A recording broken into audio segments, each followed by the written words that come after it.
let's talk about KD right now because he just gave an interview with Chris Haynes, which is funny. He did the interview after a loss, which is great. Like they lost bad. That's a bad time. They put 150 on your head. The Kings 159 for the Sacramento Kings. I think it was 153. I'm gonna go look at the box score. Yeah, go find out because I want to know how bad it was. Okay, but no, if I'm not doing an interview after that because now I'm talking greasy. Hey, can I put this on record? Hey, everything, bro. It was 153. It was 153. Yeah. Who had what? I'm gonna check the box score. It was bro. A bad time. Listen. And here's the thing: they got cooked by Terrence Davis. Yeah, Terrence Davis has been having a year. Terrence Davis had they let my cousin Trey Lyles score 12. Trey Lyles ain't been double digits in a minute. Hey, Trey Lyles is a basketball player. He is. That's all I'll say about that. This is crazy. Yeah, Terrence. Yeah. No, but Terrence Davis went off. You do the interview, right? So you do the interview after you take a L. Mm-hmm. So one is Kevin Durant. What do we expect? He's chosen to speak. I know it's going to be greasy. Kevin Durant done had nothing nice to say about because anybody. He's not winning. He's not winning right now. He don't want to talk. All he wants to do in life is play basketball. And if every night you do the one thing that you want to do, you just stink at it. Mm-hmm. Does he look happier than his last year in Golden State though? No. You think they're like identical? They're just like the same shit. Yeah. Just 100% checked out. Kevin Durant. Mm-hmm. He is laser focused on the basket, and he will score. He may guard if he gets angry. If he gets frustrated with his team on offense, he's trying to make statement defensive plays, and not to pump his team up, just to like blow some steam. Mm-hmm. He wants to block somebody's shot. Like when Kevin Durant not jumping for you if you try to dunk. Mm-hmm. Kevin Durant randomly will just be like, you know what? I'm finna block this one because I'm pissed. Yeah. Like y'all suck. He just want to show y'all like I'm really this good and y'all stink. Mm-hmm. I wish LeBron would have had that attitude at the end of his stint in Cleveland the first time. Mm-hmm. Maybe they would have bought him somebody. They don't care about I don't know, but KD, nobody cares about KD either. And everybody, all the talking heads are like, hey, you want people to say good things about you, or you want to be somebody in the media, or do you just not care? And he's like, hey, I don't care. They're like, okay, cool. Well, we don't care about you. I just think if I was the Brooklyn Nets, I'd fire everybody. Why? Like not the team. Like not like the players. I think I would fire everyone in the organization for squandering this. You've had Kevin Durant for 3 years. You've had Kyrie Irving for 2 years. You had James Harden, and you've gotten was it Eastern Conference semis, finals, Eastern Conference finals, semis. It was the semis. He lost to the Bucks. To the Bucks to go in the semis to the finals, to the conference finals. That's embarrassing. You have 3 Hall of Famers in their prime. You got swept. Yeah. Swept last year, bro. Not a gentleman's sweep. Swept. Not the gentleman. Not very gentlemanly. Like after they lost the first one on the buzzer beater layup, when KD and Kyrie just said, dang it, what happens when we have to play defense? Yeah. They were on a goal line stop, one possession. They're like, man, I ain't played defense all year. Hey, tread water. Tread lightly. Bro, it was a bad time. That layup was simple. KD was lost. He was just in the blender. Like, yeah, bro. Yeah, no. KD is just, and I don't want to say it, but I'm going to have to say it. KD is just not a leader. And KD is somebody who is, he said he never wanted to be a leader. He never wanted to be a leader, and I respect that. But I think that leadership comes with your ability. He said it in his interview that his basketball legacy will be like he mentioned Andre Roberson by name in the interview, by the way, but talking about talking about the people that he's helped grow and develop in the game, like by talking about guys like Nick Claxton who he's helped bring along. He said, "Oh, that'll be my basketball legacy," which I think. I mean, I kind of get. I get what you're saying. I do.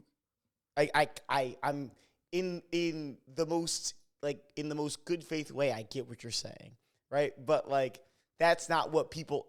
Kevin Durant's autistic. He has basketball autism.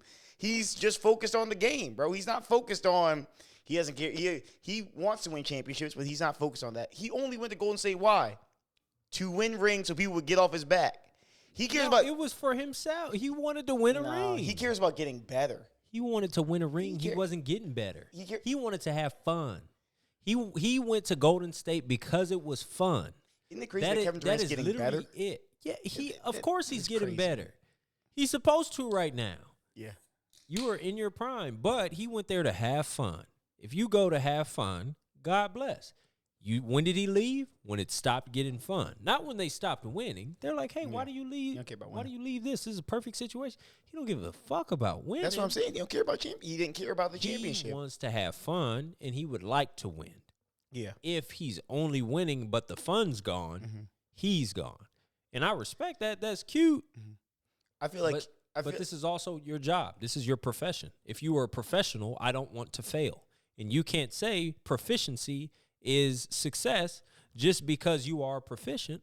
No, because once again, you have to be measured up against your peers. So when I measure you without just an eye test and I'm like, oh, well, KD's this great. Cool.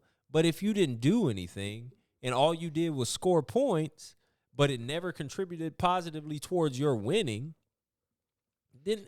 then cool. You have to talk about him the same way they try to drag LeBron when they talk about how he's old, but he had 30 last year. They're like, oh, well, they wasn't winning. He just had like an empty 30. Well, yeah, you have an empty 30 career average if you're not winning shit. I was just thinking about this because I know Kevin Durant really, really works on his game. Obviously he works on his game. I feel like Kevin Durant works on his game like Kobe Bryant and has the leadership ability of Jamal Crawford, if that makes sense. Like he's not there to lead. He wants to lead by example. He doesn't want to. He's like I'm gonna show up at the gym at 5 a.m. If y'all show up, cool. If y'all don't show up, y'all didn't show up. And at the end of the season, I know in my heart, I got up at 4:30 in the morning, and I did it. And I was in the gym sweating at 5:15, working on this. I don't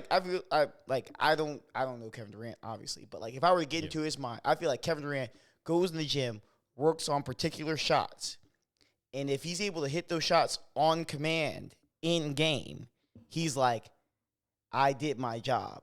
I'm happy with that product. It doesn't matter if they lost. If he knows I went to the gym and I worked on 1, 2, 3, 1, 2, 3, and I was able to do that.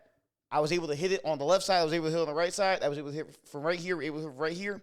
All the spots I worked on, and I could do it whenever I needed to do it. That's what excites him, I think. It's not the outcome is he's outcome independent, you know?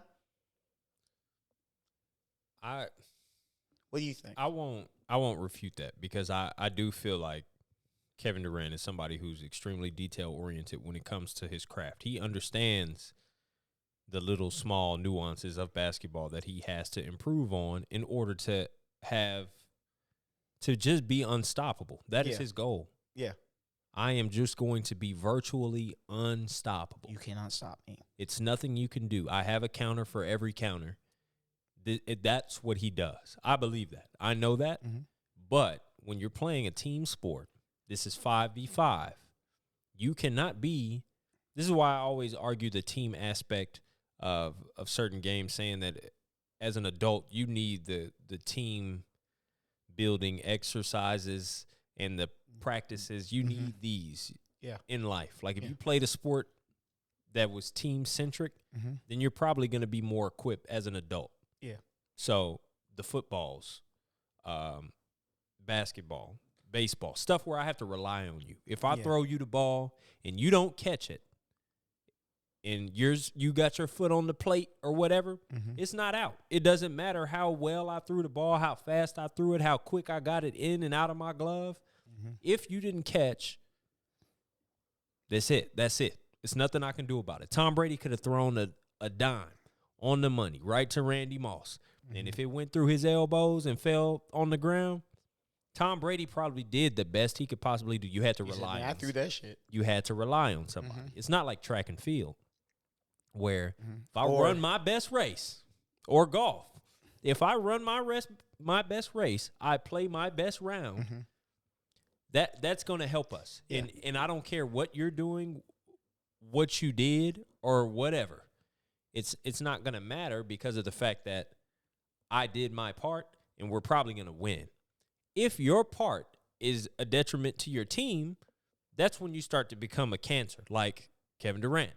If all you're doing is, hey, I got my 30 and I made sure I won my matchup, I was communicating on defense and stuff like that, and we lost, he's content. You can't be content with that.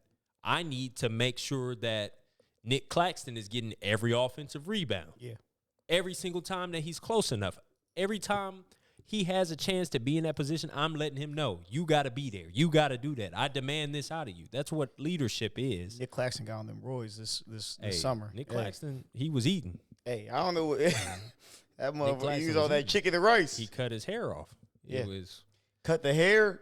He said, and he came back. Yeah. I was like, when the Bucks get Giannis? When they get Giannis? Be the same weight. Maybe the hair was just too much of a distraction. Maybe his body, he had the frame. He probably just filled it out a little bit. You think you get beat down low by Giannis enough? You say, man, I gotta put on some kind of weight. Yeah, that's exactly what happened. I think that's what happened. I think you just get bodied enough. I mean, yeah. Look, I can make my prediction right now. Go for it. This is what happens.